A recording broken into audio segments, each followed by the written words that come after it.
Salut Loïc, Salut Pablo. merci d'avoir accepté mon invitation, C'est un plaisir d'être ici. même s'il a, même s'il ne t'a que fallu descendre 2 étages pour venir ici parce que tu es journaliste à Regard, donc on bosse ensemble.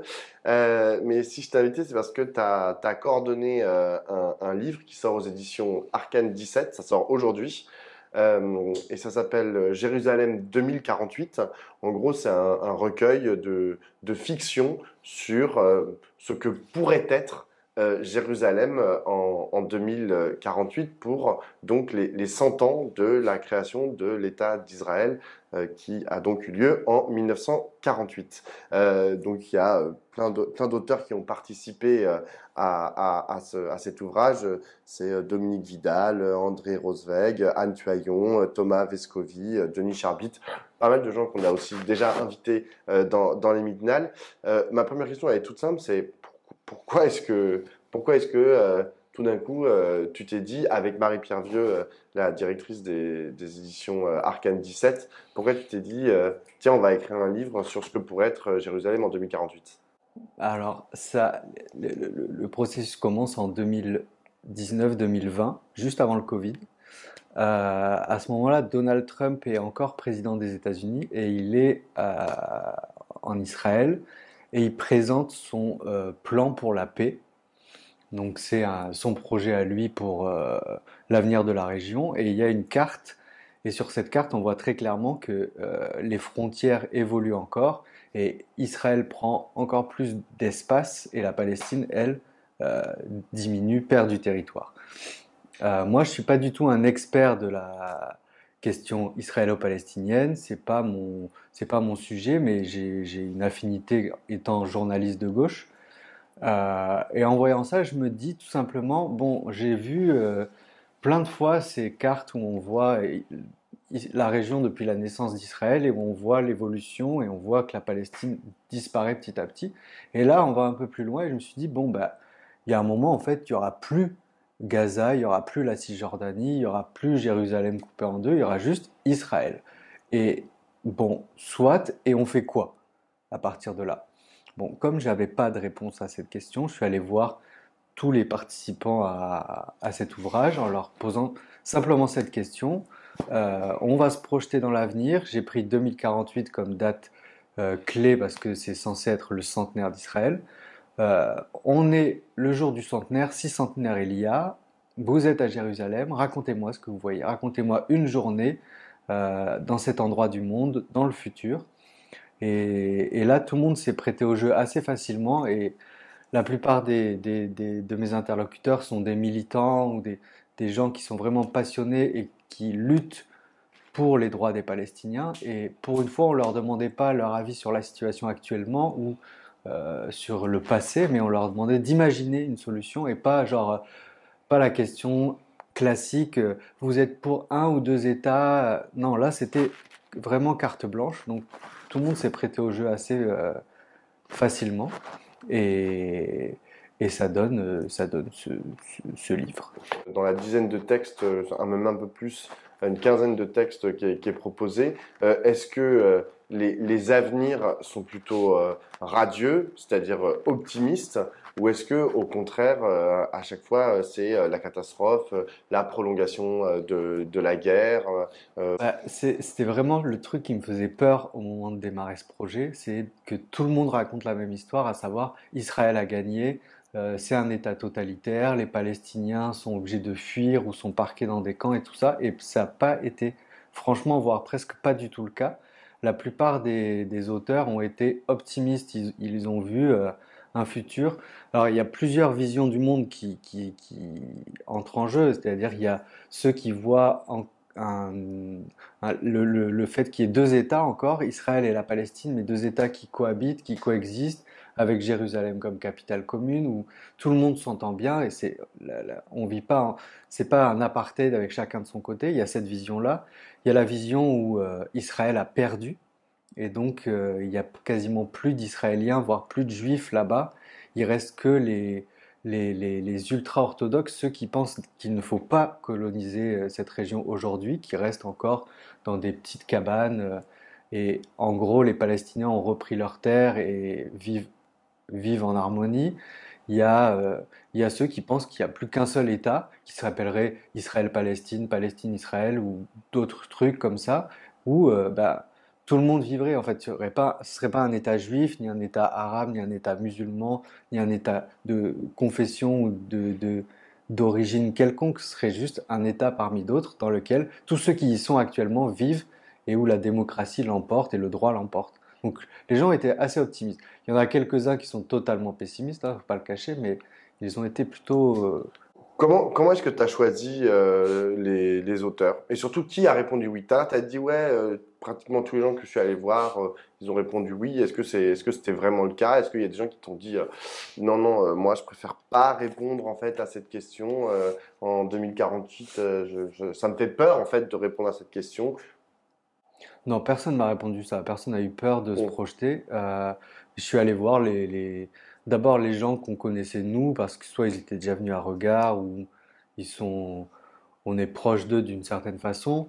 Après, je suis allé voir tout bêtement les associations. Je pense à l'association France-Palestine, L'Union à des Juifs pour la l'Union paix. des Juifs pour la paix. Ces grandes associations, en tout cas les associations connues, en leur proposant ça. Et à chaque fois, eux m'ont trouvé un interlocuteur qui était motivé dans leur troupe. Après, Dominique Vidal m'a beaucoup aidé pour équilibrer. Il m'a dit, une des premières phrases qu'il m'a dit en voyant ma première sélection, c'était: Loïc, il n'y a que des juifs. Ce n'est pas une question uniquement juive. Donc, il m'a énormément aidé à varier les profils, à faire que ça soit pas une question unique, genre de confession ou d'origine, mais une question plutôt politique qui peut concerner beaucoup de monde. Tout à l'heure, tu as commencé par dire oui, moi, la question israélo-palestinienne, c'était pas un de mes sujets d'expertise. Et tu as dit, mais après, comme je suis de gauche, enfin, comme je suis un journaliste de gauche, c'est quand même une question qui est qui est dans mon champ et à laquelle je m'intéressais de loin. Qu'est-ce qui, qu'est-ce qui fonde ça, en fait? Enfin, pourquoi est-ce que, genre, la question israélo-palestinienne est si importante à gauche et est-ce qu'elle est encore si importante à gauche? Alors, qu'est-ce qu'ils font? Je ne sais pas si j'ai la réponse, mais en tout cas, pour parler uniquement de moi et de mon parcours, quand j'étais jeune étudiant et que je commence à me politiser et à me poser des questions sur la société, il y a plusieurs questions qui sont majeures. Il y a les inégalités, le féminisme, toutes les questions des minorités. Et au niveau international, il y avait vraiment, j'ai l'impression en fait que les générations qui m'ont précédé avaient ce truc-là de la Palestine qui avait été majeur dans leur lutte à eux. C'est-à-dire qu'ils étaient, enfin, beaucoup disaient qu'ils étaient pro-palestiniens. Et j'ai l'impression que ce mot-là a totalement disparu aujourd'hui. Je ne sais pas vraiment expliquer pourquoi, mais en fait, j'ai l'impression que je rentre euh, dans la citoyenneté, pour dire ça comme ça, avec cette idée que, bah tiens, là, il y a un gros combat international qui se joue. Genre, on a presque l'impression que c'était l'Afrique du Sud au moment de Mandela. Et petit à petit, ça a vrillé totalement. Et aujourd'hui, en fait, les seules expressions politiques sur ce sujet, enfin, c'est pas vrai parce il y a quelques combats. Je vois le Salah Hamouri, c'est quelque chose qui cristallise encore vraiment cette lutte. Mais sinon, en fait, le débat antisionisme égale antisémitisme a pris une telle place avec Manuel Valls, avec Emmanuel Macron. C'est pas des petites personnalités qui se sont mis là-dessus. Euh, et je pense surtout que, en fait, c'est comme si les Palestiniens ont perdu. Et maintenant, bah, est-ce qu'on lutte pour résister ou pour un projet palestinien? Et j'ai l'impression que ça ne mobilise plus du tout, en fait. Et, Ouais, vas-y, vas-y. mais franchement, si on regarde le cas de la guerre en Ukraine, les Russes envahissent l'Ukraine, on n'était pas des millions place de la République à être indignés par ça. Hum, Donc il y a peut-être aussi un contexte mondial de bah, les luttes des autres, c'est celles des autres, quoi. hum. Mais ça, justement, ça n'a pas été un bloquant, en fait, quand t'as demandé aux auteurs d'écrire sur le sujet, de dire, franchement, ça n'intéresse plus personne. Bah, moi, je savais que genre faire un livre classique en gros sur le conflit israélo-palestinien, ça allait être hyper chiant parce que j'allais rien ajouter de nouveau et que tout a déjà été écrit ou des gens beaucoup plus intéressants. écrivent des choses, ont des analyses beaucoup plus fines sur la situation. Ça existe déjà en fait.